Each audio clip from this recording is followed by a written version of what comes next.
Yes! Yun na nga mga katoto, natapos na po natin ang ating repair.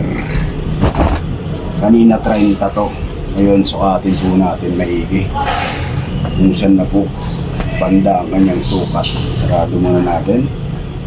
Tingnan natin kung nagtagumpay ba tayo. Dapat mabot to ng 36. Parang lumaki ah.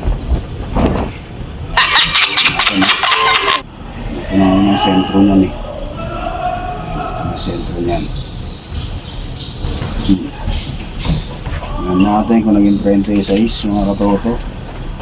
Bewang niya ay naging 36. Ano?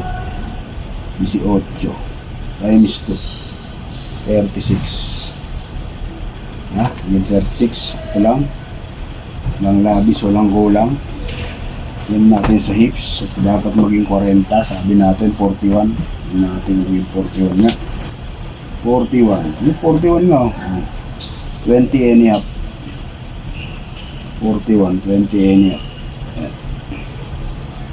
Ha? Ganyan lang po. Kadali. Matibay po yan. Tingnan mo sa loob. Maayos po pagkakagawa natin yan. Gayon din dito sa kabila. Matibay po yan. Yan.